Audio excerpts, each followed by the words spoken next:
Oke, ya. Kita mulai saja lah diskusi ini bertiga. Karena saya salah posting ternyata. Em, Oke, selamat pagi Pak Hadianto. Selamat pagi siapa nih? Ya, eh, jadi kali ini kita akan ngobrol-ngobrol mengenai ekspresi gen, dikenal juga dengan istilah sintesis protein. Nah, gambar ini itu menjelaskan secara ringkas bagaimana eh, gen yang merupakan urutan spesifik pada DNA bisa menyebabkan perubahan penampakan pada diri kita. Misalnya contohnya di sini adalah terbentuknya warna kulit pada ini apa ini dongki ya, keledai. Nah, kalau kita lihat ya, keledai yang punya kulit coklat itu disebabkan karena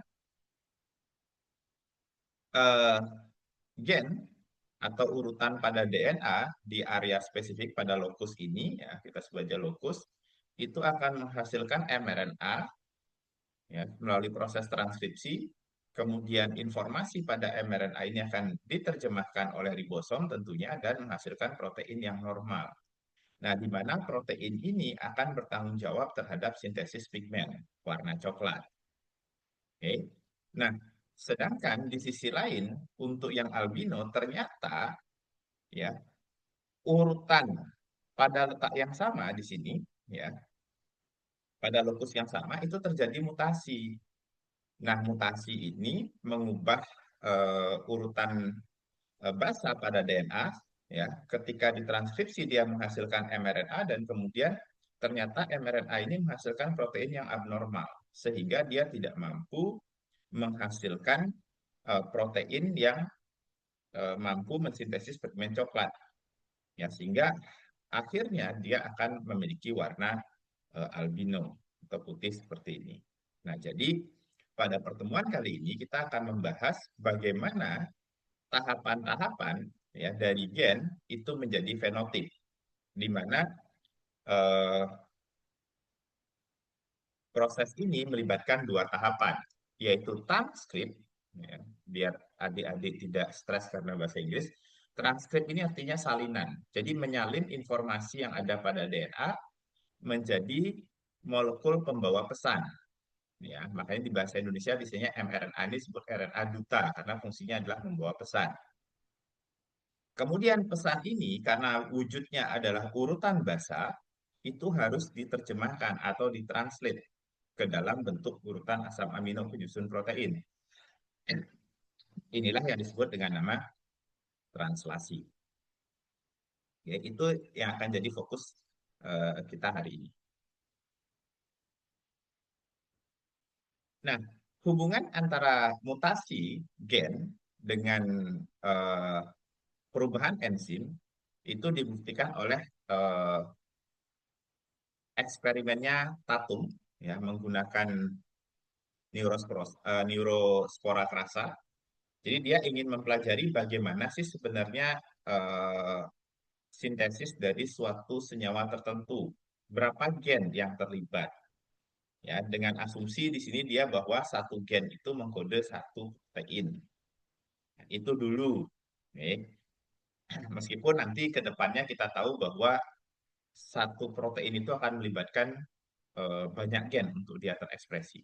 Ya, tapi yang dia pelajari di sini adalah gen struktural, ya, bukan gen yang berperan sebagai regulator. Oke, nah dalam percobaan ini dia ingin tahu bagaimana proses sintesis arginin. Nah, ini adalah suatu asam amino, arginin.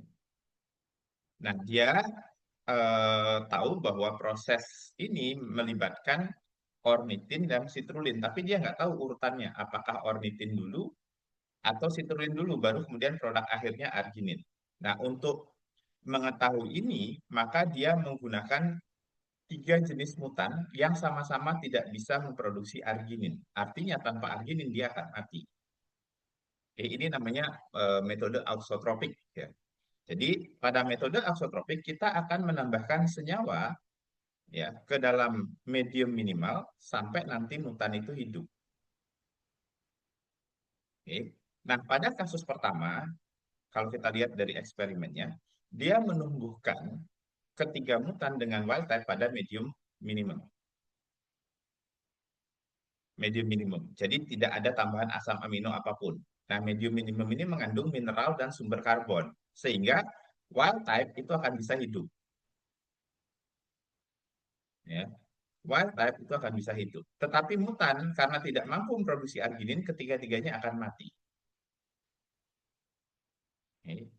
Nah, selanjutnya dia tambahkan ornitin. Ketika ditambahkan ornitin, mutan satu bisa hidup, yang lainnya tidak. Berarti apa? Mutan satu bisa mengubah ornitin menjadi arginin. Karena produk akhirnya adalah arginin. Tetapi dia tidak bisa mengubah, mutan 2 tidak bisa mengubah ornitin jadi arginin, mutan 3 juga tidak bisa.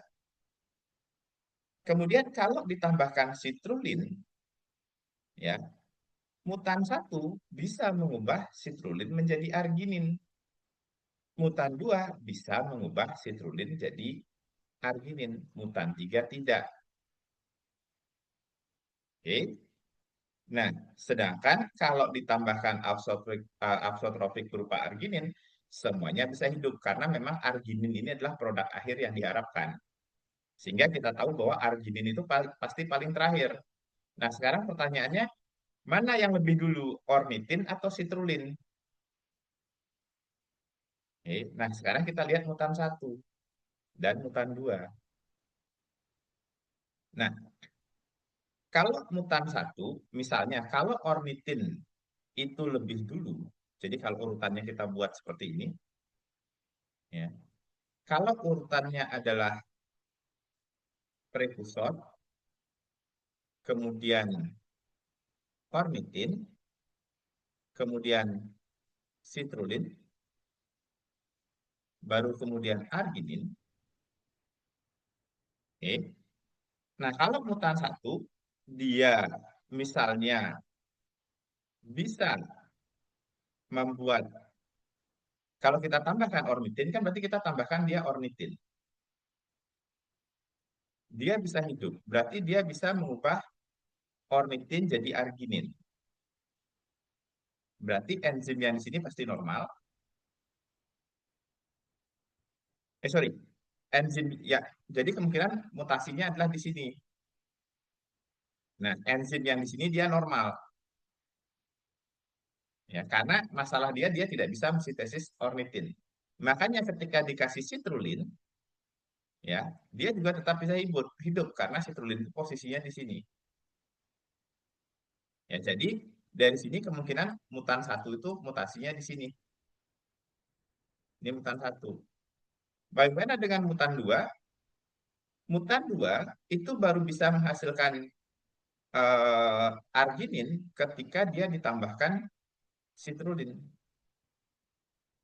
Berarti dia tidak bisa mensintesis citrulline. Makanya kalau kita tambahkan citrulline, dia bisa menghasilkan arginin. Berarti mutan 2 itu mengalami mutasi di enzim ini.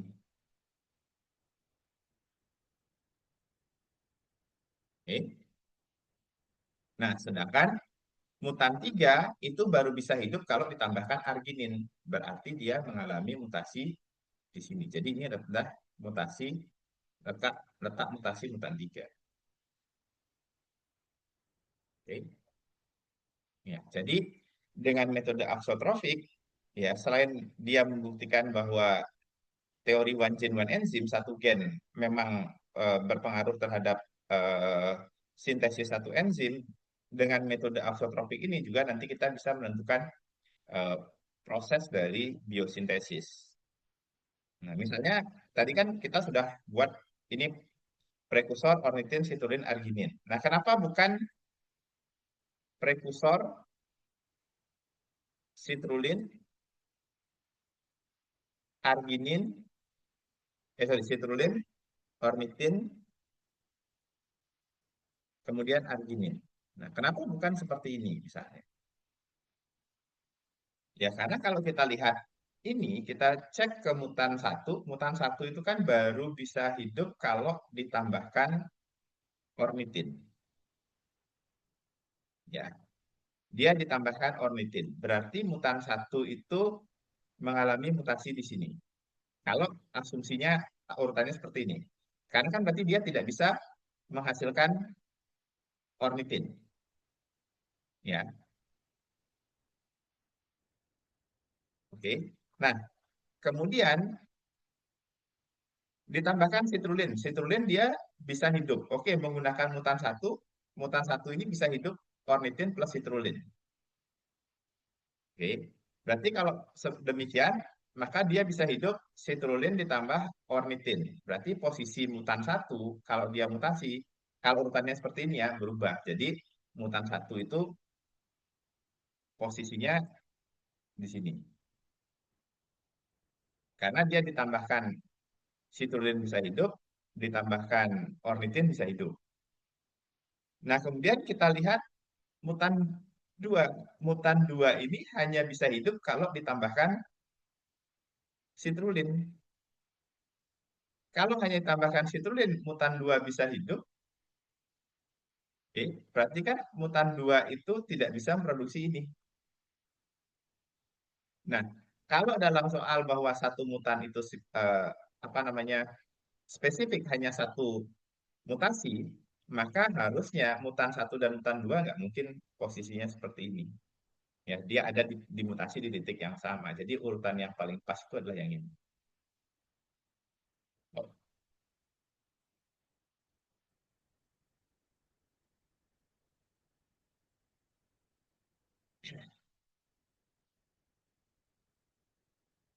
oke, ada pertanyaan tentang one gene one enzyme?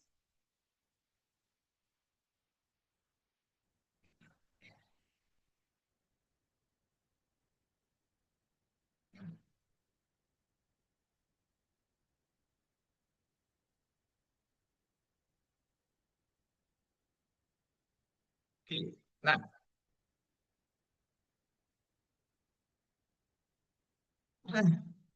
oke, nah sekarang mari kita bicara lebih detail. Oke, nah kalau kita bicara tentang ekspresi gen, kita sudah bicara tentang DNA. Tetapi dalam ekspresi gen kita sudah lihat tadi kita butuh yang namanya apa RNA, sorry kok mRNA, RNA. Nah, RNA itu ada berbagai jenis. Ya, jadi kalau pada eh, prokariot kita akan mengenal tiga jenis RNA saja sampai saat ini, nggak tahu tahun-tahun ke depan, yaitu ribosomal RNA yang kita bisa temukan pada ribosom, kemudian messenger RNA, kemudian RNA transfer. Nah, pada prokariot semuanya pasti lokasinya di sitoplasma karena eh, prokariot itu tidak punya inti. Tetapi kalau di eukariot, ya mRNA itu bisa ada di inti, bisa juga ada di sitoplasma. Namun demikian, semua mRNA yang ada pada eukariot itu disintesisnya di inti, ya. Kemudian dia bermigrasi ke sitoplasma. Oke, nah selain ketiga jenis RNA tersebut pada eukariot juga ditemukan berbagai jenis RNA lain, seperti misalnya snRNA atau small nuclear RNA, di mana nanti dibutuhkan untuk proses eh, processing pre-mRNA. Kemudian eh, small nuclear RNA, ini juga ada di inti, fungsinya adalah processing dari ribosomal RNA, karena ribosomal RNA ini nanti dia disintesis dalam bentuk RNA panjang, kemudian dipotong-potong, dan ada RNA jenis lainnya, seperti sekarang yang diketahui misalnya siRNA dan lain sebagainya. Oke. Nah, pada prokariot, ketiga jenis RNA yaitu mRNA, rRNA, dan tRNA itu disintesis oleh satu jenis RNA polimerase. Sedangkan pada eukariot terdapat tiga jenis RNA polimerase. Ya, RNA polimerase 1 itu bertanggung jawab terhadap pembentukan subunit besar dari ribosomal RNA. Kemudian RNA polimerase 2 ini terlibat dalam pemrosesan pre-mRNA, sorry, pemrosesan pembentukan pre-mRNA. ya. Kemudian RNA polimerase 3 itu terlibat dalam sintesis tRNA, small RNA, dan juga snRNA.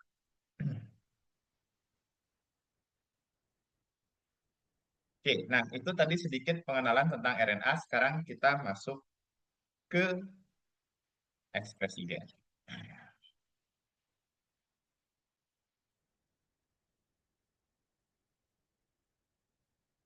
Oke, kalau kita melihat ya, ini adalah rantai DNA. Rantai DNA itu kan panjang. Tapi harus kita ingat tidak semua bagian dari DNA itu adalah gen. Maka pertanyaannya apa itu gen? Oke, apa itu gen? Oke, secara garis besar gen itu bisa kita bilang bahwa gen itu adalah urutan dari suatu DNA yang mengkode RNA. Jadi batasannya adalah mengkode RNA, ya. Tapi kalau dia mengkode protein, maka kita sebut dengan nama ekspresi gen karena proteinlah yang nanti bisa menciptakan fenotip secara langsung. Makanya kalau dia menghasilkan protein, kita sebut dengan nama ekspresi gen. Oke. Tapi kalau ditanya gen itu sendiri apa? Ya, bagian dari DNA yang mengkode molekul RNA. Ya, karena tidak semua gen nanti akan menghasilkan protein. Oke, nah dalam proses ekspresi gen, saya ulang lagi ada dua tahapan yaitu transkrip dan translasi. Transcription dan translasi atau proses penyalinan dan proses terjemahan. Oke. Nah, dalam proses transkripsi, salah satu dari kedua rantai DNA itu akan disalin. Salah satu dari kedua rantai akan disalin. Nah, kebetulan dalam contoh ini, ya, yang berperan sebagai cetakan adalah rantai yang bagian atas dan yang dicetak adalah rantai yang bagian bawah. Oke. Nah, proses pencetakan mRNA itu akan berlangsung dari 5 ke arah 3. Nah, di sini kita bisa melihat perbedaan antara RNA dan DNA di mana basa timin itu akan digantikan dengan urasil di sini.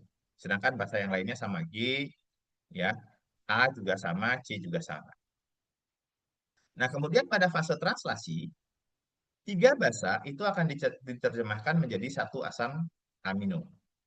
Nah, tiga urutan basa nukleotida ini kita sebut dengan nama kodon. Oke, jadi dibacanya tiga-tiga. Oke.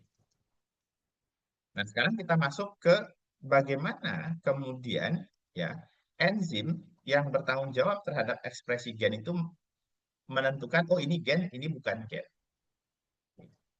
Nah, sekarang mari kita lihat struktur dasar dari sebuah gen. Agar bisa ditranskripsi, semua gen itu harus memiliki promotor. Karena tanpa promotor, RNA polimerase tidak akan bisa mengenali sebuah gen. Makanya kita akan mengenal istilah pseudogen atau gen semu. Karena dia kalau kita lihat urutannya, dia akan seolah-olah mengkode protein tertentu, tapi dia tidak punya promotor. Yang artinya ya dia nggak bisa ditranskripsi. Oke. Jadi ingat, setiap gen itu punya, agar bisa diekspresikan, dia harus punya promotor. Oke. Promotor ini terletak pada area hulu dari sebuah gen. Biasanya nanti akan diberi kode -1, -2, -3, -4, dan seterusnya. Sedangkan area ya di hilir dari promotor itu dikenal dengan nama area pengkode atau coding regions. Ini akan dikasih lambang +1, +2, +3, +4, dan seterusnya. Oke. Nah, jadi seperti itu. Nah, area yang akan ditranskripsi ini adalah coding regionnya. Oke. Nah, kemudian paling ujung dari gen itu adalah area terminator. Dia punya urutan yang unik nanti menandakan bahwa proses transkripsi harus selesai. Oke, jadi pada dasarnya kalau kita lihat paling dasar apa yang menentukan suatu DNA itu adalah gen bukan pseudogen misalnya atau gen semu adalah pertama dia harus punya promotor. Karena tanpa promotor RNA polimerase nggak akan bisa mengenali urutan tersebut. Oke, kemudian ada coding regions. Oke, sampai di sini ada pertanyaan?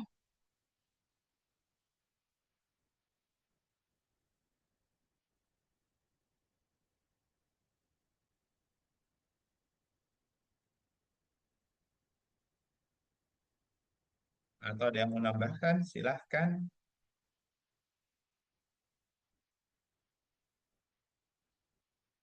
Oke, kalau tidak, ya ingat ya, saya ini cuma pendongeng di sini. Kalau kalian ada yang mau nambahkan, silahkan. Kalau ada yang mau berdiskusi, silahkan. Intinya kita happy-happy di minggu pagi sebelum beraktivitas.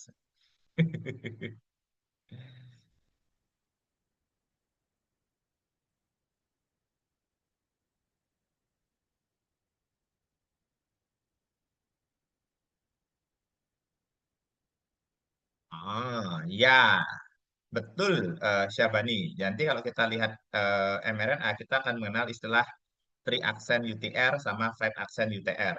Ya, UTR itu kan sendiri kalau diterjemahkan, kalau kepanjangannya kan untranslated region, jadi bagian dari mRNA yang tidak ditranslasi. Ya, termasuk nanti pengkode poli A, juga ribosom binding site. Kita akan bahas nanti. Oke, nah sekarang mari kita bersihkan kekacauan yang terjadi. Biasanya anak di SMA itu eh, waktu saya SMA itu kalau dikasih soal karena kembali lagi kita kelemahan kita gitu kan termasuk saya juga dulu karena kita itu belajarnya pakai contoh. Jadi kalau kita dikasih di luar contoh kita puyeng ya, kita bingung. Oke, kalau dulu saya di SMA, saya nggak tahu sekarang kalian ya. Kalau saya dikasih DNA, ya atas sama bawah karena contoh yang selalu diberikan itu adalah yang di atas berperan sebagai pencetak, yang di bawah ini bukan pencetak. Jadi saya selalu berasumsi bahwa yang ditranskripsi itu adalah selalu rantai yang misalnya, oh sorry, pada kasus ini urutannya ini 5 aksen, 3 aksen, ini 3 aksen, 5 aksen. Oke, jadi biasanya kalau urutannya seperti ini, oh, saya berpikir pasti karena yang di kiri ini adalah 5 aksen, di kanannya 3 aksen, oh pasti yang disalin adalah yang di atas. Sedangkan yang di bawah ini sebagai cetakan. Oke. Jadi ya tidak salah juga gitu kan. Karena kan di SMA kita atau di SMP mungkin sekarang sudah ada yang belajar kita itu ingin dibuat sederhana. Nah, cuman yang jadi masalah adalah ketika kesederhanaan itu hanya menggunakan contoh, maka muncul kekeliruan. Itu yang jadi masalah. Nah, eh, sebenarnya yang harus dijelaskan sendiri adalah tadi saya punya dua rantai. Di atas 5 aksen, 3 aksen, di bawah di kirinya 3 aksen, 5 aksen. Sekarang pertanyaannya adalah eh, yang mana ya akan disalin? Yang atas kah atau yang bawah kah? Itu akan tergantung pada letak promotor. Kalau promotornya terletak di sebelah kiri dari gen, di sini, dan arah transkripsinya ke kanan, maka yang disalin adalah rantai yang bagian atas, yang ini. Karena ini yang orientasinya 5 aksen, 3 aksen. Tapi kalau promotornya letaknya di kanan gen, dan dia ditranskripsi ke arah kiri, maka yang disalin adalah yang bawah. Jadi, yang mana dari rantai kedua yang berperan sebagai template itu akan ditentukan oleh letak promotor ya di bagian mana ya dan kemudian arah transkripsinya ke arah mana. Itu yang ingin em, apa namanya saya klarifikasi. Jadi mungkin kalau ada Bapak Ibu guru di sini eh, mungkin selain memberikan contoh juga bisa memberikan ilustrasi karena nanti takutnya ingat seperti saya mengajar di universitas ketika saya kasih ujian anak-anak kayak gini kesalahan yang sama terjadi. Sebenarnya bukan karena salah sih, masalahnya itu adalah karena kita sering itu belajar pakai contoh, bukan belajar di konseptualnya. Itu aja sih.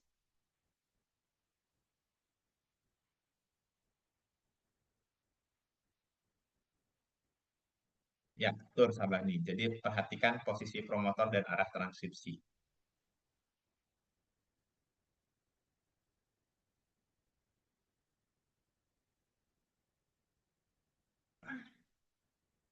Oke, nah sekarang mari kita lihat proses yang pertama yaitu proses transkripsi. Jadi proses transkripsi, wait sorry, proses transkripsi itu dimulai dengan pengenalan promotor oleh RNA polimerase. Jadi ketika RNA polimerase itu mengenali sisi promotor, maka dia akan menyebabkan DNA ini mengalami denaturasi. Jadi kedua rantai itu terlepas. Dan dia kemudian mulai menambahkan eh, nukleotida bahan baku dari RNA. Nah, proses ini kita sebut dengan proses awal atau inisiasi. Nah, setelah proses awal ini selesai, maka RNA polimerase akan bergerak.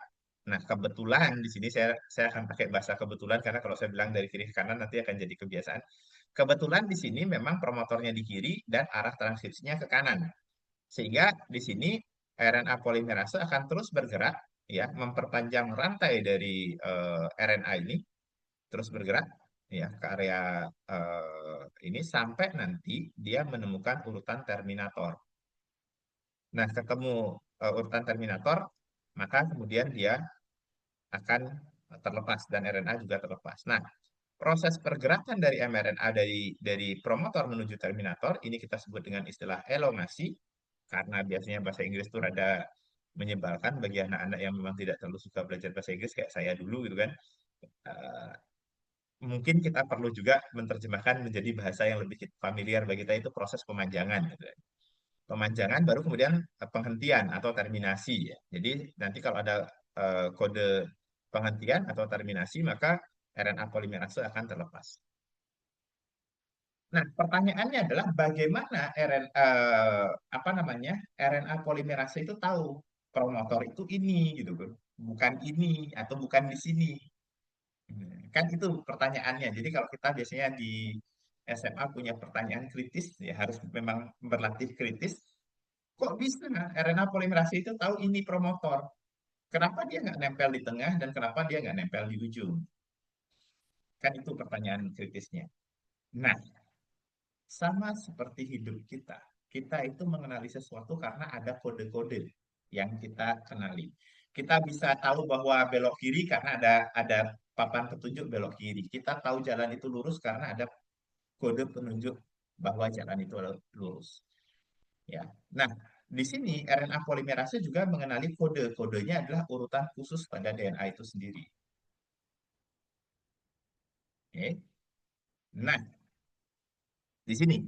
Ini yang saya bilang kan, tadi saya sebut minus-minus tadi. Nah, jadi pada area promotor akan ada kode khusus yang dikenali oleh eh, RNA polimerase. Yang terkenal yang kalian baca di Campbell namanya Tata Box. Karena urutannya adalah TATA. Letaknya adalah 10 basa setelah start codon atau plus 1. Dan urutan kedua ya letaknya di sini. Nah, urutan ini bahasa kerennya disebut konsensus sequence. Konsensus itu artinya kesepakatan. Oke. Kalau kalian lupa bahasa Inggrisnya, ingat kode kesepakatan atau kode konsensus. Kode yang paling umum ditemukan. Berarti apa? Urutannya harus samakah? Jawabannya tidak. Ya. Urutan di sini itu bervariasi. Dan variasi urutan ini itu akan menentukan seberapa baik RNA polimerase itu mengenali suatu gen. Makanya nanti kita akan paham, oh kenapa kok gen ini itu lebih mudah diekspresikan, gen yang lain itu lebih sulit. Jawabannya adalah ada di kode ini. Karena RNA polimerase itu akan mengenali kode ini. Semakin mirip dia dengan kode konsensus atau kode kesepakatan, maka RNA polimerase semakin mudah mengenali. Oke. Nah, bagaimana ilmuwan kemudian tahu bahwa ini adalah tata box, ya. Makanya yang namanya kesepakatan atau konsensus, maka ilmuwan itu mempelajari promotor dari mungkin puluhan gen. Oke. Nah, di sini kita lihat. Ini 67, berarti kan ini berarti eh,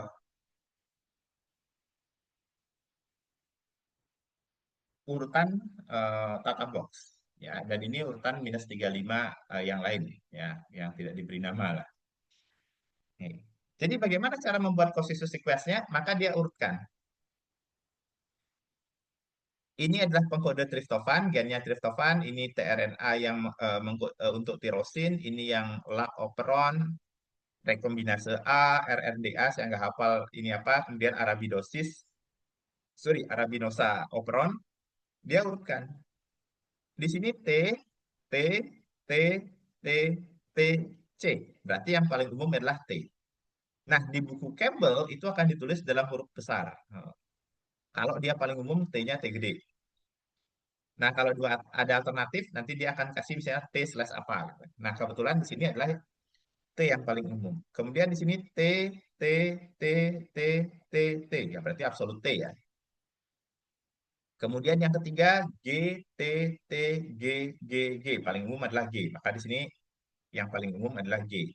Kemudian A, T, A. Yang paling umum adalah A. C, ini berarti yang paling umum adalah C. Dan A di sini yang paling umum adalah A. Jadi urutan ini itu diperoleh dengan membandingkan promotor dari beberapa gen pada posisi yang sama. Maka terbentuklah yang namanya konsensus ya, sequence atau urutan bahasa umum. Sampai di sini jelas, ini adalah kodenya. Semakin cocok kode ini dengan kode umum, maka dia semakin mudah dikenali oleh RNA polimerase. Artinya gen ini itu tidak akan sama ekspresinya. Oke. Karena urutan ininya sendiri itu berbeda-beda. Ya, tidak selalu sama dengan konsensus sequence. Oke, sampai di sini ada pertanyaan?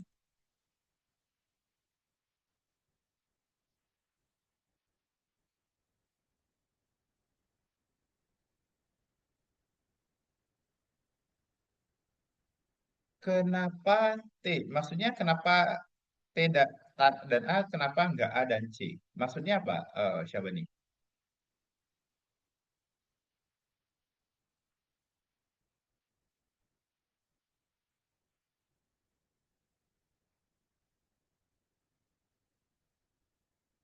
A, C, A.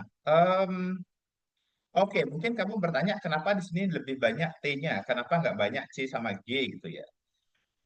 Pertanyaan yang bagus, tapi dugaan saya sama seperti origin of replication. Ya, ini gunanya belajar basic ya. Saya tahu banyak dari kalian kadang-kadang nggak suka baca basic. Jadi kalau baca Campbell yang kimia awal tuh males gitu kan. Jadi langsung aja hajar. Bila perlu latihan soal. Oke, kita lihat ya. C sama G itu punya tiga ikatan hidrogen. A dengan T itu punya dua ikatan hidrogen. Dugaan saya, kalau melihat pola ini, karena ketika promotor menempel, dia kan harus membuka dua rantai ini. Kalau di sini banyak C dan G, dia akan butuh energi yang besar untuk membuka kedua rantai. Karena C sama G ini tiga ikatan hidrogen. Tetapi karena A dan T, maka dia lebih mudah untuk dibuka. Itu aja sih poinnya. Sama seperti kalau kemarin saya menjelaskan tentang origin of replication. Dia akan lebih banyak urutan AT-nya daripada CG-nya. Ya, karena AT itu cuma dua ikatan hidrogen dan dia akan mudah untuk dilepas dibandingkan kalau dia kayak CG. Itu sih kalau dari prinsip dasar atau teori dasar ikatan ya.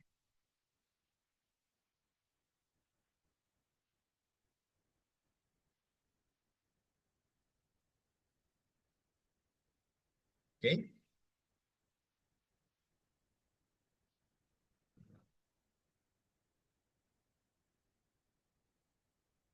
Nah, sekarang kita lihat eh, transkripsi pada eukariot. Kalau transkripsi pada prokariot itu berlangsungnya di sitoplasma. Tapi pada pada prokariot di sitoplasma, pada eukariot dia berlangsung di inti. Nah, ini bukan tanpa alasan. Oke. Kenapa pada prokariot transkripsinya di sitoplasma? Ya tentu saja karena dia tidak punya inti. Nah, pertanyaannya adalah kenapa eukariot tidak di sitoplasma? Ya, bahasa paling atau jawaban yang paling dasarnya juga adalah ya karena DNA-nya letaknya di inti gitu. Nah, tetapi sebenarnya ada alasan kenapa proses transkripsi ini memang harus dipisahkan dengan translasi pada eukariot. Nah, ini tidak lepas dari urutan gen pada eukariot. Perbedaan gen antara prokariot dan eukariot terletak pada keberadaan ekson dan intron. Prokariot, semua gennya adalah ekson. Ekson itu adalah coding region, jadi atau area pengkode. Artinya dia akan dikode menjadi mRNA, menjadi protein. Nah, sedangkan pada eukariot, ya, gennya terbagi menjadi pengkode, dikenal dengan nama ekson, dan non-coding, dikenal dengan nama intron. Ya, jadi intron ini tidak mengkode eh, protein. Maka ya sebelum dia ditranslasi, intron ini harus dihilangkan. Nih, bayangkan kalau proses transkripsi dan translasi pada eukariot itu berlangsung di tempat yang sama, ya, maka akan terjadi proses translasi mRNA yang mengandung intron, sehingga protein yang dihasilkan itu adalah protein yang tidak fungsional. Dengan keberadaan inti, maka hasil transkripsi pertama itu adalah mRNA, istilahnya ya, pre-mRNA, ya. Kemudian pre-mRNA ini, ya, sebelum eh, dia diubah menjadi mRNA, dia harus mengalami namanya pre-mRNA processing atau pemrosesan mRNA. Nah, di sini ya pre-mRNA itu akan ditambahkan cap berupa guanosin trifosfat, ya, dan tail berupa poli A. Lagi kalian bertanya misalnya, loh kenapa poli A-nya di sini? Karena ini ada sinyal untuk menandakan bahwa setelah sinyal ini AAUAA ini berarti harus ditambahkan poli A. Oke, jadi ada kodenya. Nah, kemudian eh, setelah ditambahkan cap sama tail, maka selanjutnya adalah pelepasan intron dan penggabungan ekson. Nah, bagaimana caranya sel itu mengetahui bahwa ini intron, ini bukan intron? Sekali lagi, intron itu juga punya kode. Nah, tadi saya sudah menjelaskan bahwa selain tRNA, mRNA, dan juga rRNA, pada eukariot itu ada jenis RNA lain, yaitu small RNA yang ini. Nah, small RNA bergabung dengan protein, ini akan membentuk yang namanya spliceosome.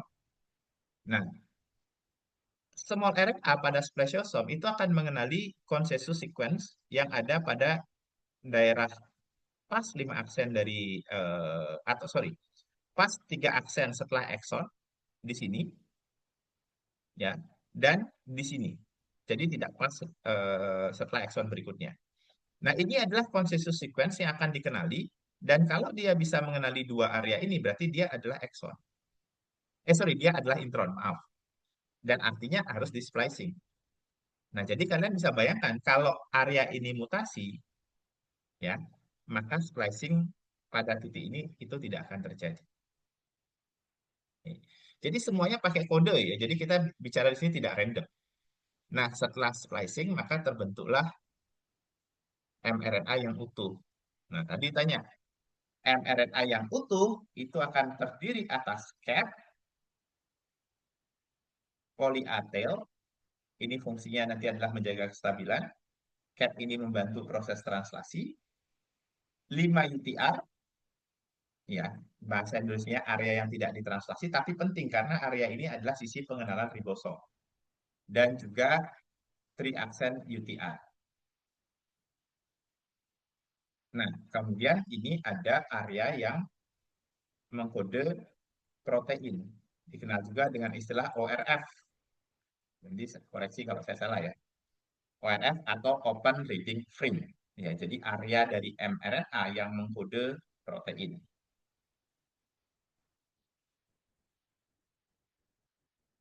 Oke, sampai di sini ada pertanyaan. Nah, ini nanti yang mRNA yang akan keluar dari inti ya.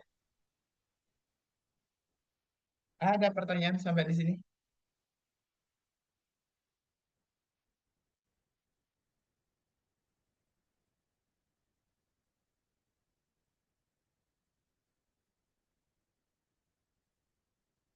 Wah, ada Januar nimbrung.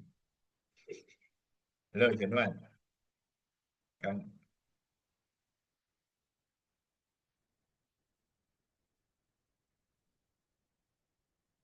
nanti bantu koreksi saya Januar kalau saya ada keliru.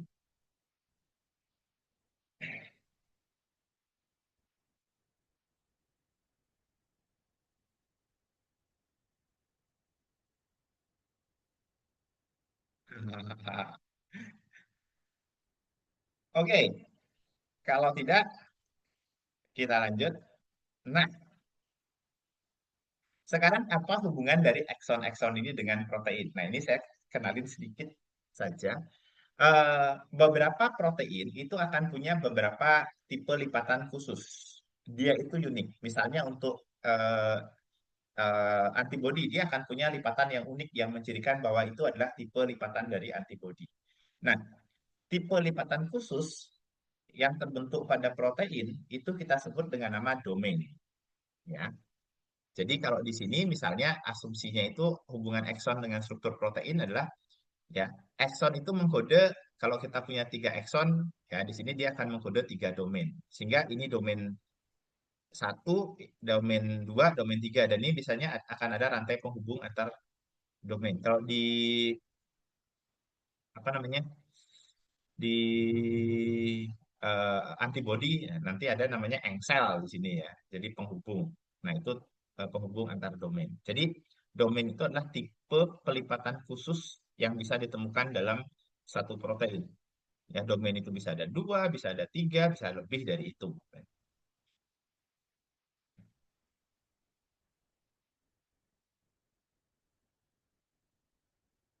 Oke, nah itu tadi proses transkripsi. Nah, sekarang bagaimana dengan proses translasi? Translasi itu membutuhkan dua jenis RNA lainnya, yaitu tRNA dan ribosomal RNA. Oke. Ribosomal RNA itu akan bisa ditemukan di subunit besar ataupun subunit kecil dari ribosom. Ukurannya berbeda. Nah, sekarang mari kita lihat tRNA dulu. Nah, tRNA ini nanti memiliki tiga kode yang mengenali mRNA. Disebut kalau di mRNA namanya kodon, maka di sini disebut dengan antikodon, lawannya. Kan? Nah, setiap mRNA itu harus di loading dengan asam amino terlebih dahulu. Ya, nama enzimnya gampang, gitu ya. Amino asil, gitu kan. Amino asil tRNA sintetase. Sintetasenya karena dia melibatkan ATP di sini. Ya. Amino asil tRNA sintetase. Ingat, berkali-kali saya bilang, di era modern penamaan enzim itu adalah nama substrat plus proses. Kalau yang sebelum aturan ini dikeluarkan, bebas. Makanya kalian mengenal istilah pepsin, renin, segala macam itu karena ditemukan sebelum era tata nama. Tapi kalau enzim modern, sebagian besar itu adalah nama substrat proses. Makanya di sini asam amino, ya amino asil, substratnya ada dua, amino asil, tRNA, prosesnya adalah sintetase. Di sini ya ada pelibatan ATP untuk proses penggabungannya. Nah, nanti tinggal ditambahkan aja. Ya. Kalau asam aminonya tirosin, maka tirosin tRNA sintetase. Kalau dia triptofan, ya triptofan tRNA sintetase. Kayak gitu aja. Oke? Nah, sehingga dia membentuk struktur seperti ini. Oke? Nah, berikutnya kita lihat ribosom. Ya, ribosom pada subunit besar itu dia akan punya tiga sisi. Penamaannya itu sesuai dengan eh, aktivitas tRNA-nya. Site berasal dari kata amino asid, ya, amino site. Jadi di sini adalah tRNA yang baru masuk membawa asam amino. Nah, asam amino itu akan digabung bentuk polipeptida. Nah, tRNA yang membawa polipeptida itu akan ada di sisi P, peptide site. Nah, kemudian setelah dia selesai berfungsi, ini dia akan masuk ke sisi E site atau exit site, sisi keluar, dan dia kemudian terlepas. Oke. Nah, ribosom itu akan terus bergerak tiga basa, ya sampai nanti proses ini selesai. Oke.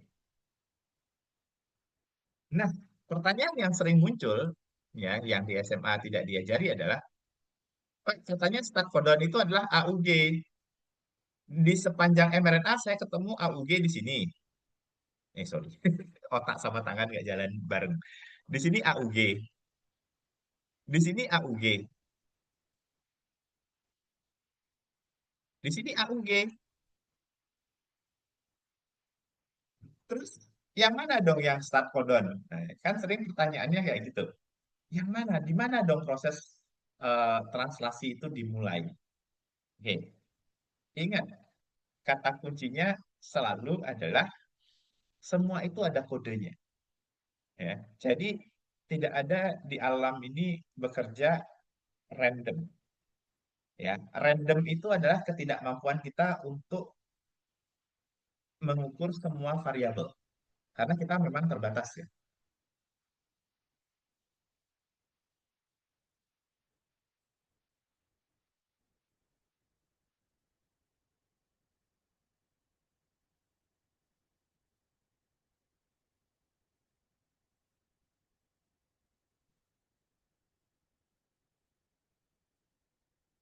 Oke, jadi random itu sebenarnya adalah kemampuan kita tidak untuk mengukur semua variabel yang terlibat.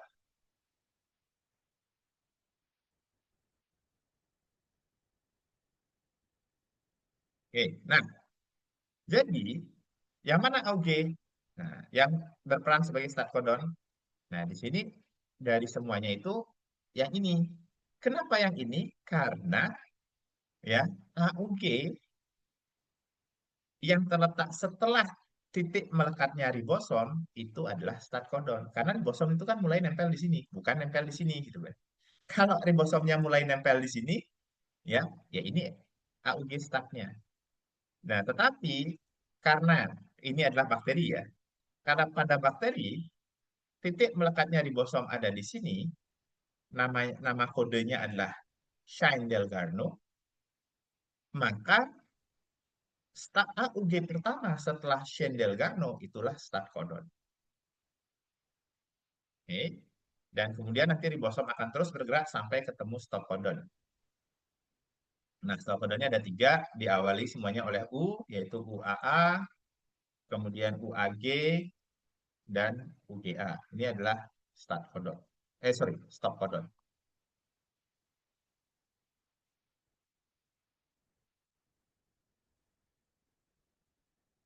Oke. Nah,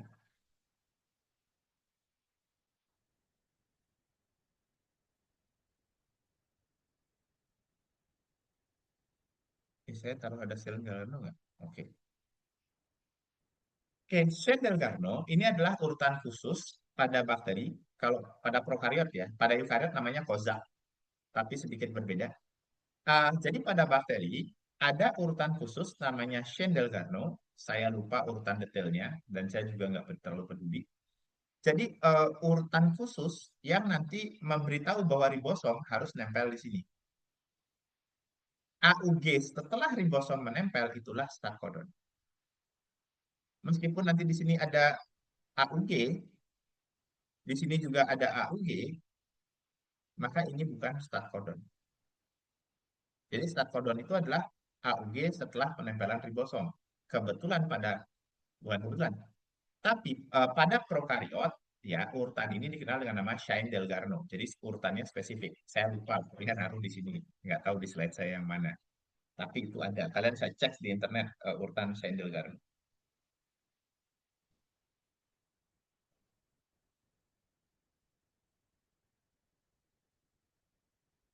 Nah, sekarang kita lihat lebih lanjut.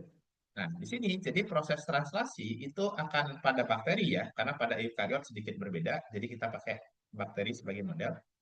Nah, pada bakteri atau prokariot, setelah ribosom menempel tadi ya, mengenali urutan Sendel-Garno, maka tRNA yang membawa formil metionin itu akan menempel di AUG. Baru kemudian subunit besar bergabung. Oke. Nah, yang unik adalah pada proses sintesis protein sumber energinya bukan ATP tetapi GTP. Nah, kalian akan nanya, saya kenapa seperti itu, Pak? Saya nggak tahu jawabannya. Kalian mungkin nanti bisa cari. Oke. Nah, ini cuma sekedar pengetahuan aja. Secara umum sumber energi dalam sel itu adalah ATP, tapi pada beberapa proses dalam sel dia menggunakan GTP sebagai sumber energi. Kalau ngebacotnya paling gampangnya ya karena sisi aktif enzimnya mengenali GTP nggak ATP, itu aja sih ngebacot yang paling gampang yang bisa jelaskan. Tapi kalau ditanya lebih dalam, jujur aja, saya belum tahu jawabannya. Mungkin kalian nanti bisa mencari. Hmm.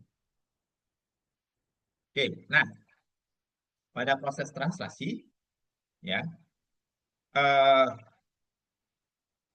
ribosom setelah seperti ini ya, asam amino baru itu akan masuk ya, jadi tRNA akan masuk ke sisi A, terbentuk ikatan peptida, kemudian ribosom geser tiga basa sehingga tRNA yang membawa peptida di sisi P itu akan tergeser menjadi ke sisi E dan dia keluar.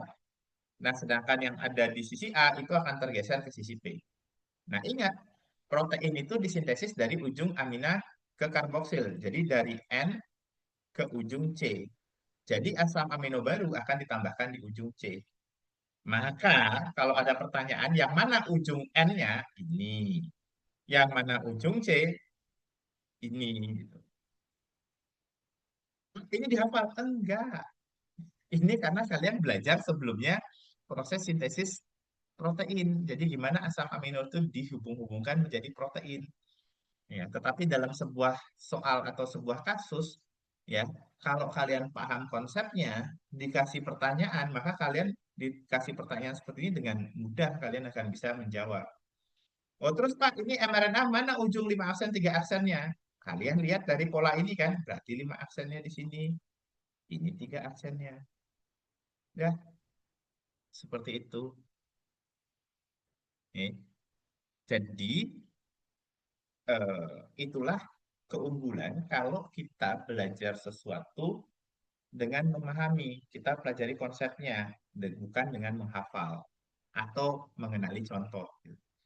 Itu yang ingin saya bagi paling banyak. Sebenarnya ya tujuan kelas pagi ini adalah itu. Saya ingin men-share kesalahan saya waktu saya SMA, kemudian berbagi ke kalian dan semoga kalian tidak mengulanginya dan ya siapa tahu juga kalian bisa jadi agen-agen ya, meskipun di sini kecil tapi kalau kalian bisa menyebarkan ke teman-teman kalian ya, kita bisa mengubah itu dan kita bisa paling bagus tuh kita bisa mengubah persepsi bahwa biologi itu cuma menghafal.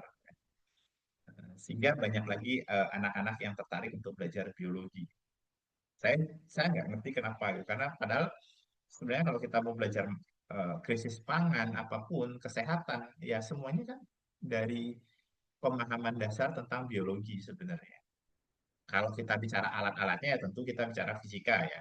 Kalau kita bicara reaksinya kita bicara kimia. Tapi kita gimana cara eh, memproduksi obat ya atau obatnya harus ditemukan di mana ya orang biologi yang tahu ya.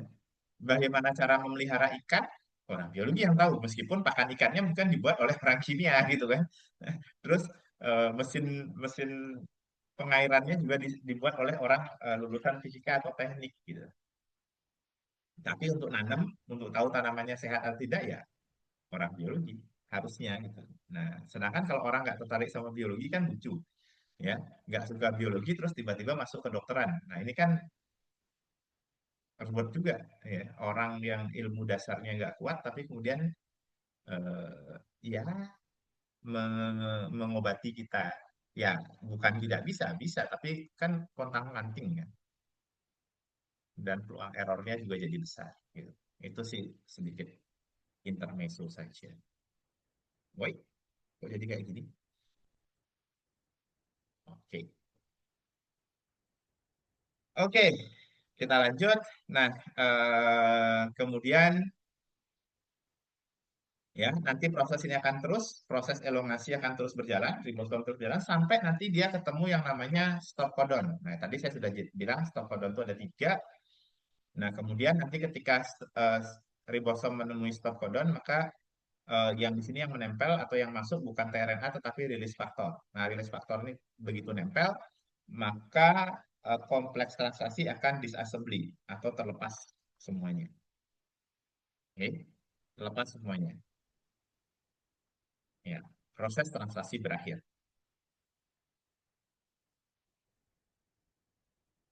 Nah, ini adalah peta genetik. Kalau kita lihat, karena basa itu ada empat, tetapi asam amino itu dikode oleh tiga basa, maka sebenarnya menggunakan teori kombinasi kita akan memiliki 64 kode yang berbeda. Nah, dari 64 kode yang berbeda, tiga di antaranya adalah stop codon dan satu adalah start codon yang mengkode metionin. Nah, yang unik di sini adalah cara bacanya dari kiri ya, kiri atas kanan. Contohnya ini C ya. Kemudian karena di awalnya adalah U maka CU. Kalau kita tarik garis C maka jadinya CUC. Nah, yang menarik di sini adalah beberapa asam amino itu dikode lebih dari satu kodon, bahkan ada yang empat, contohnya leusin. Tapi kalau kalian amati, ya, yang krusial itu adalah dua basa pertama. Basa ketiga itu bisa ganti-ganti. Ini yang disebut dengan istilah Wobble, flexibility ya. Kalian baca definisi Wobble di Campbell. Ya, jadi fleksibilitas pembacaan kodon. Jadi, kalau ada mutasi di bangsa ketiga, kemungkinan asam aminonya tidak berubah. Contohnya adalah leusin ini. U diganti C ya tetap leusin. U diganti A tetap leusin. Ya. Kemudian U diganti G tetap leusin. Tetapi kalau kita ganti basa kedua misalnya, ya, dari CUC menjadi CCC ini sudah berubah. Leusin berubah menjadi prolin. Kalau kita ganti basa pertama misalnya CUU menjadi UUU, leusin berubah menjadi fenilalanin. Jadi dalam prinsip Hubble, fleksibilitas pembacaan kodon itu hanya berlaku pada bahasa ketiga, tidak pada bahasa pertama dan kedua. Oke, sampai di sini. Ada yang mau menambahkan mungkin, ada yang mau bertanya. Saya dengan senang hati kalau ada yang menambahkan. Ingat ya, dalam prinsip belajar, yang bercerita di layar ini tidak selalu benar. Kalian harus punya pemikiran kritis dan diskusi yang sehat itu kalau misalnya saya salah atau saya ada keliru, kalian bisa eh, bantah. Dan yang namanya diskusi, kalau ada keraguan, ya kita bisa obrolin bersama, kemudian nanti ya sambil melihat dari literatur yang ada.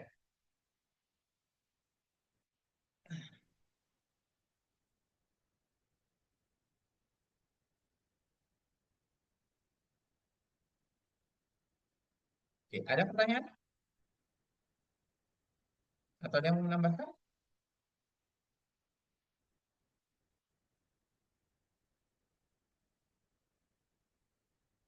Oke, nah eh, jadi untuk efisiensi, ya satu mRNA itu akan bisa ditranslasi secara bersamaan oleh beberapa ribosom. Karena syarat yang terpenting adalah setelah segera setelah satu ribosom pertama melewati sel Delgado, maka ribosom berikutnya itu bisa menempel pada mRNA. Maka kita akan menemukan di dalam sel itu namanya poliribosom seperti ini. Kalau dilihat di bawah elektron mikroskop, ya. Jadi kita bisa tahu bahwa arah translasi pasti ke sini. Kenapa kita tahu? Karena peptidanya makin ke sini makin panjang. Berarti apa? Di sini adalah ujung 5 aksen, ini adalah ujung 3 aksen dari mRNA karena proses translasi kan ke arah sini, ya kan? Dan kalau tanya ini ujung apa? Ini adalah ujung amina atau ujung N dari protein dan di sini adalah ujung C-nya.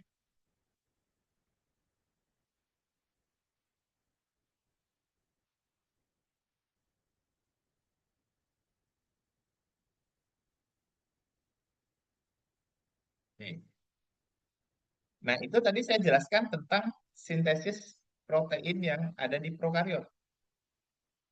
Ya kan? Sesimpel itu. Tapi bagaimana dengan eukariot? Mungkin kalian bingung, oh, Pak, kenapa di eukariot ada yang namanya ribosom bebas dan ada yang namanya ribosom terikat sehingga bentuk yang namanya RE kasar? Apa bedanya? Oke, pertama, semua ribosom yang menempel di RE itu adalah ribosom yang aktif. Ya. Jadi ribosom yang menempel di retikulum endoplasma kasar itu semuanya adalah ribosom aktif. Tetapi ribosom bebas yang ada di sitoplasma itu bisa aktif, bisa tidak aktif. Oke, itu poin pertama. Nah, dari pengetahuan yang ada saat ini, monggo saya dikoreksi kalau nanti sudah ada pengetahuan baru. Oke, dari pengetahuan yang ada saat ini adalah semua proses transkripsi, translasi itu diawali oleh ribosom bebas di sini. Namun, kalau pada awal translasi itu terdapat sinyal RE, biasanya di sini sekitar 20 asam amino hidrofobik. Kalau dia punya sinyal RE seperti ini, maka ya kompleks ini akan ditarik. Dia akan ditarik masuk. Oke, dia akan ditarik masuk ke retikulum endoplasma kasar. Dan proses translasi itu akan berlanjut di sini. Nah, protein-protein apa yang disintesis oleh RE kasar? Pertama adalah protein integral dari membran. Ya. Yang kedua adalah protein yang ada pada sistem endomembran. Siapa saja? RE kasar, Golgi, lisosom, dan membran sel. Ya. Kemudian protein-protein yang akan dibuang dari dalam sel atau diekskresikan. Itulah protein yang disintesis di RE kasar. Nah, sedangkan ya translasi yang dilakukan oleh ribosom bebas ini ya adalah protein-protein yang tidak merupakan bagian dari sistem endomembran atau membran sel atau yang dikeluarkan dari dalam sel. Nah, prosesnya adalah dia akan ditranslasi sampai selesai. Kemudian ada dua kemungkinan. Kalau dia tidak punya sinyal targeting, kode khusus, maka dia akan tetap melayang-layang di sitoplasma. Ya, yang termasuk protein ini adalah perifer dalam, kemudian protein-protein yang terlibat dalam glikolisis, terus mikrotubul, mikrofilamen, nah itu disintesis pakai ini. Itu yang protein, sorry, protein yang ini. Tetapi apabila dia punya sinyal sequence untuk inti sel, maka dia akan diekspor ke inti sel. Contohnya adalah protein histon, RNA polimerase, ya kan, faktor transkripsi bisa di sini, bisa di dalam. Nanti kalian keliru karena ada dua jenis faktor transkripsi. Oke, RNA polimerase, ya, histon. Nah, itu adalah protein-protein yang ada yang dikode dengan ini. Kemudian ada juga yang ditransfer ke peroksisom. Ini yang misalnya terlibat dalam proses beta oksidasi atau katalase itu akan dibawa ke sini. Kemudian, nah, protein-protein yang menjadi bagian dari mitokondria maupun kloroplas.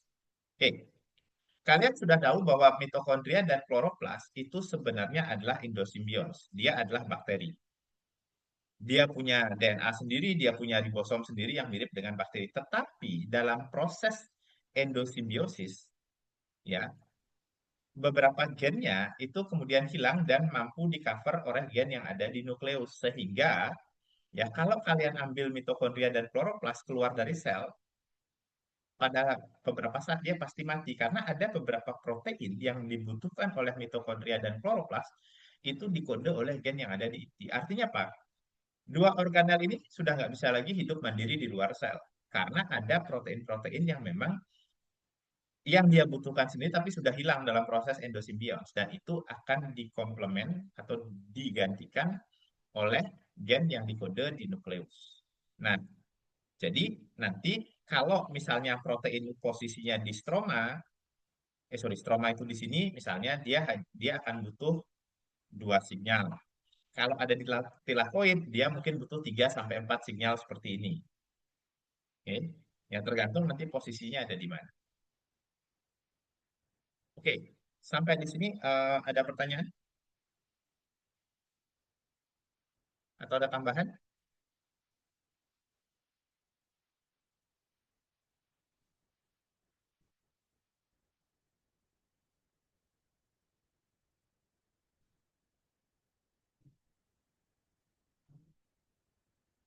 Oke. Nah, eh, jadi nih, seperti yang ada di awal, kemudian ketika kita bertanya, ya, gen itu kan adalah urutan basa pada DNA yang mengkode mRNA. Dalam kasus ekspresi gen, maka dia akan mengkode protein. Ya, tidak terhenti sampai RNA saja.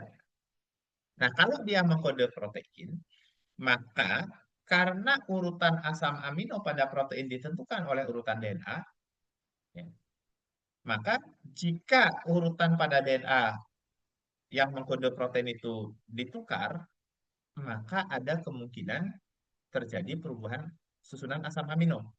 Tetapi ingat, kita tadi belajar yang namanya bubble, di mana kalau basa ketiga dari suatu kodon diganti, maka belum tentu asam aminonya berubah. Nah, mutasi semacam itulah yang kita sebut dengan nama silence mutation. Yang mengajarkan kita bahwa kalau kita melihat dua protein yang sama, itu belum tentu dikode oleh urutan DNA yang sama. Karena contoh misalnya ini dan ini, ya, yang ini dan yang mutan, itu urutan basanya beda. Tetapi kalau kita cek proteinnya sama urutannya metionin, lisin, phenylalanine, glisin. Metionin, lisin, phenylalanine, glisin. Kenapa? Karena kodon yang diganti adalah kodon yang ketiga, ya. G di sini, G di sini diganti dengan A. Sehingga mRNA-nya menjadi dari GGC menjadi GGU. Nah, tapi karena GGC dan GGU sama-sama mengkode glisin, maka dalam wujud protein kita tidak bisa mendeteksi dia sebagai mutan. Tetapi kalau kita cek urutan DNA-nya, kita tahu dia mutan. Nah, dari sini kita belajar mana yang lebih spesifik untuk identifikasi protein atau DNA. Maka jawabannya adalah DNA. Alasannya, karena tidak selamanya mutasi pada DNA bisa dideteksi pada wujud fenotip. Dalam hal ini misalnya adalah dalam wujud proteinnya. Oke. Nah, kemudian kalau mutasinya adalah pada kodon pertama atau kodon kedua, ini bisa mengganti asam amino. Bahkan kodon ketiga pun juga sebenarnya bisa. Misalnya ini sekarang, ya, kodon pertamanya diganti. Yang harusnya CCG berubah menjadi TCG, sehingga mRNA-nya menjadi AGC. Jadi glisin menjadi serins. Ya, silence itu artinya diam kan dalam bahasa Inggris. Ini missense, salah arti kalau bahasa bahasa Indonesianya. Ya, atau boleh dibilang dalam kasus ini by context artinya sense-nya eh, berubah, gitu ya. Dari tadinya mengkode glisin berubah menjadi serin.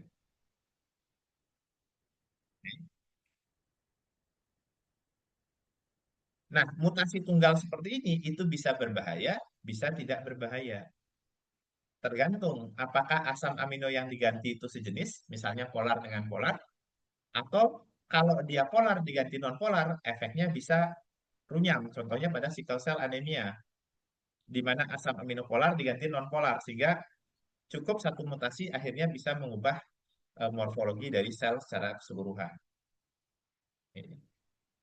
Kalau enzim misalnya, apakah asam amino ini ada di sisi aktif atau di sisi non aktif dari di sisi di luar sisi aktif dari enzim.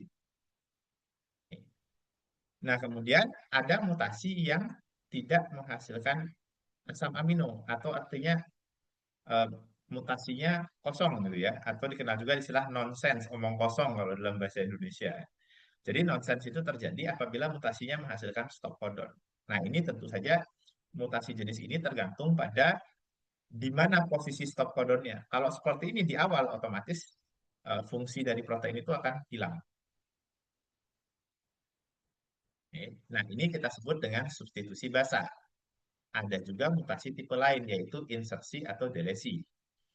Nah, insersi atau delesi ini, kalau insersinya satu atau dua basa, maka dia bisa menyebabkan yang namanya frame shift. Jadi, eh, pembacaannya bergeser.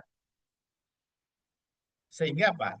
Semua asam amino setelah titik insersi ataupun delesi itu akan ganti asam aminonya. Oke. Dan ini akan menghasilkan protein yang tidak fungsional. Oke. Tapi bisa juga prinsip menghasilkan stop codon. Nah, itu juga bisa.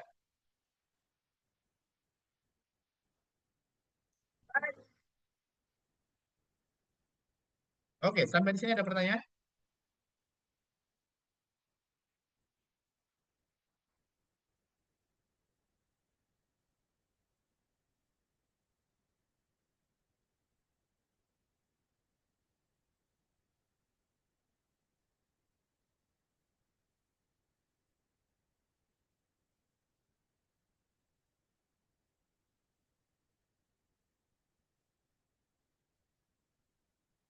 Oke, kalau tidak, biar kalian tidak terlalu banyak informasi, kita cukup di sini. Maka pertemuan berikutnya kita akan membahas mengenai pengaturan ekspresi gen.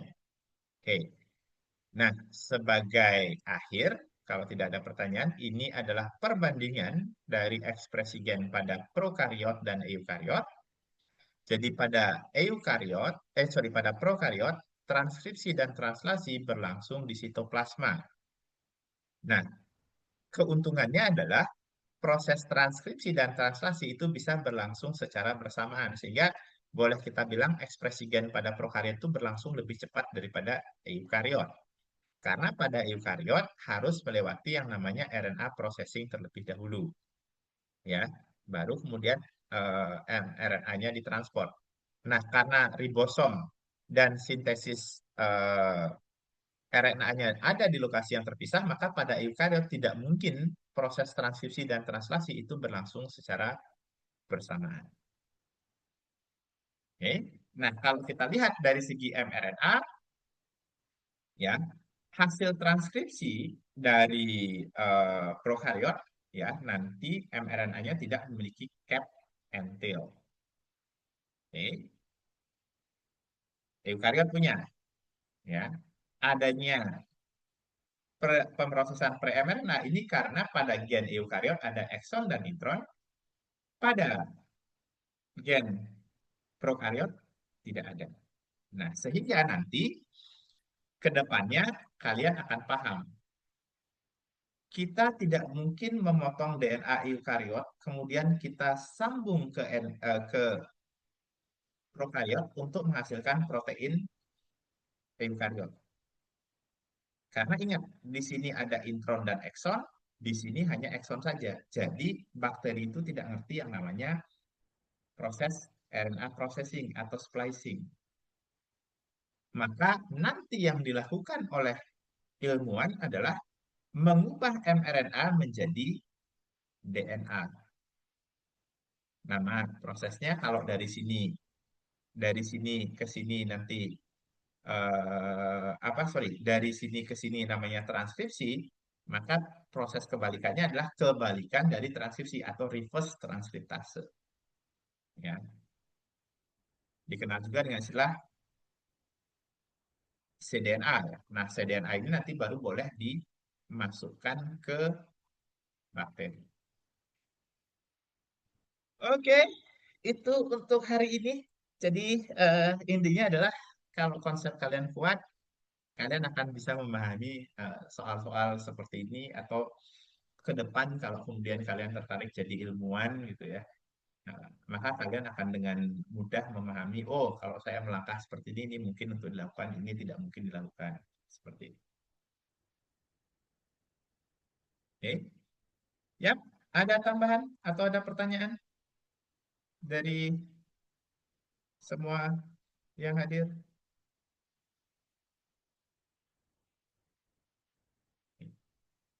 Kalau tidak, kalau tidak, terima kasih sudah menemani saya pagi-pagi. Em, Nanti seperti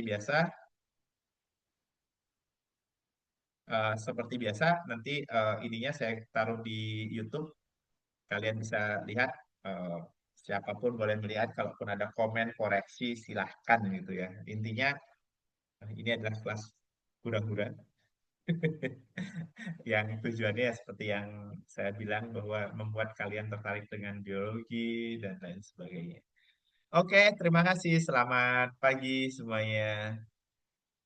Ya, selamat pagi juga Pak Bagus. Mudah-mudahan Ya, ilmunya terima kasih. bermanfaat. Ya, amin Pak Adianto.